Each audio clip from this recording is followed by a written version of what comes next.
Yeah, I wanted to share with you guys the something I've been working on a couple of years now, about 7 years, is building a studio in Tarzana. And a couple of you guys were at my studio the other night, so I apologize. You're going to hear all this again. But so all the studios used to have pipe organs back in the days, in the 20s. I didn't know that a couple of years ago. But so Fox had a Wurlitzer, Warner Brothers had a Wurlitzer, which is a theater organ, which is quite different from a classical organ.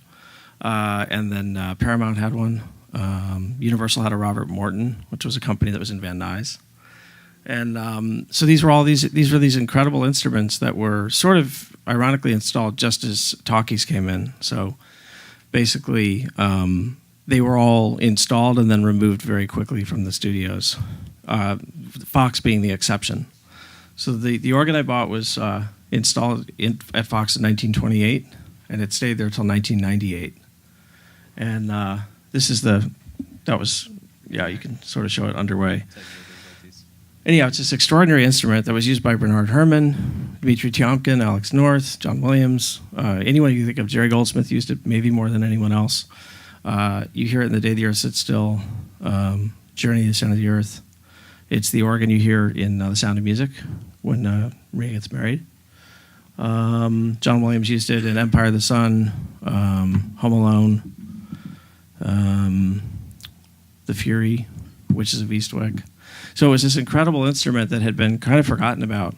And I started thinking about doing something a little bit different with my studio because, as we all know, studios are closing, most tragically recently, The Bridge, as you guys all know. So I wanted to do something that was a little bit different. And I found out about this instrument. And a guy named Ken Crome, who's one of the world's top theater organ restorers, he bought it. He used to take care of it as a kid. His dad was on contract at Fox for 30 years. Taking care of it. And so I flew up to Reno to see it, and he threw open the warehouse doors, and from like floor to ceiling was stacked these crates. And I thought, wow, this is enormous. But as I heard about what it was involved with, I said, I have to figure out how to do this, how to make this happen. So I became completely obsessed with it, obviously, because you don't build something like that unless you're really obsessed by something. So that structure there to my left in the picture is the case for the organ. I like to explain it's like if you have a piano and you just take the harp and the strings and the keys, it's not going to be much of a functional piano. You're not going to be able to hear it, not really going to be able to play it. Same with a pipe organ. Buying it, you then need to build that for it, basically. And that structure has 2 rooms on the bottom floor, which house mechanical components, and then the 3 rooms on top, with the middle one being larger, are where all the pipes go. And then what's really special about a theater organ is there are many more instruments than just pipes. So you really have to expand your notion of what a pipe organ is.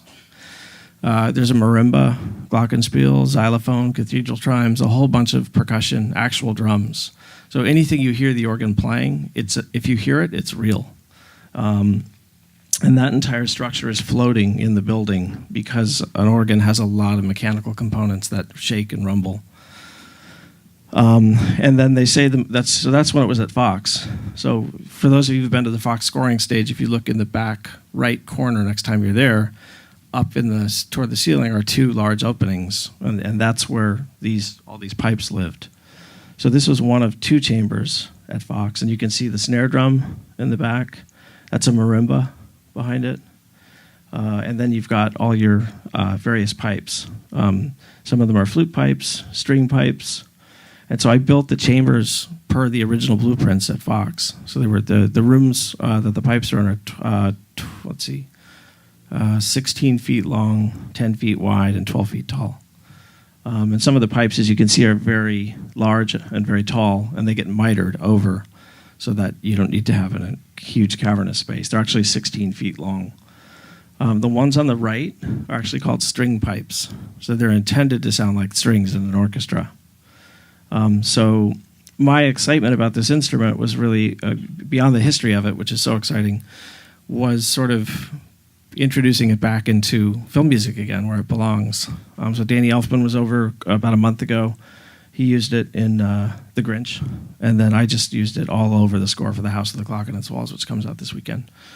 And if you listen to that in titles, the entire end titles is just the organ, and it was so incredibly exciting to find. I thought when I was building this, I thought, when am I actually going to find a film to put this in?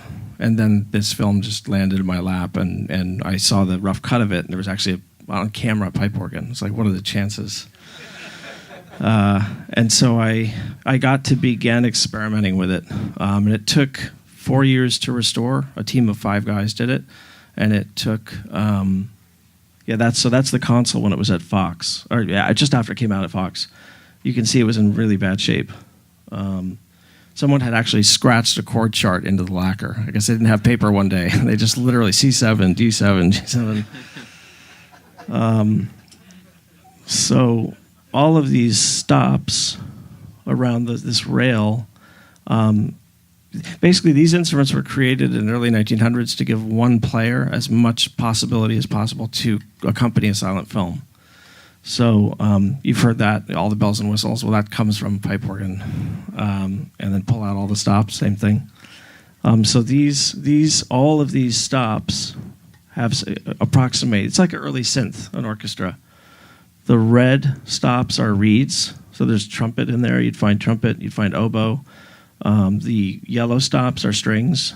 And the white stops are a whole variety of things, including percussion. So this is like, I've had many people over now, and just to sit down and play it is just so exciting for people, because it's live, it's breathing, it's organic, it's so different from sampled organ. You just can't do it with a sample. It's all the original keys. So these are the drums. We obviously replaced new cymbals and new drum heads, but everything else is original.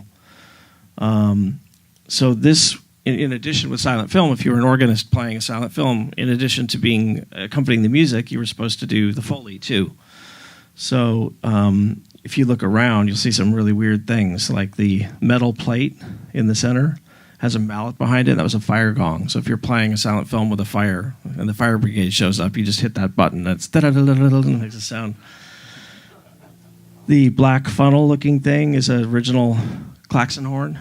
So if you needed an auto horn, the 2 little whistles down below, it's an Acme whistle on the that'd be great, Kyle.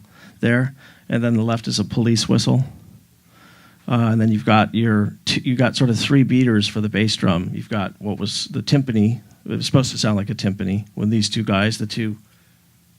Circle that. Yep. And then you've got your sort of bigger mallet. And then you've got tambourine, castanets, a triangle. Can anyone sort of make out what that is? It looks like 2 coconuts. So those are horses. It's like a 3-legged horse. It sounds terrible. And then there's a slide whistle up top, which I added because, hey, you need a slide whistle on an organ. And then there's a roll cymbal, tap cymbal, wood block. So if you hear the great players play this, it's astonishing what they can do, just the musical approach. So obviously there's a lot of this that's not going to be usable in a contemporary film score necessarily. So part of the fun for me with House of the Clock in Its Walls was sort of taking this pipe organ and making it work with orchestra or on its own.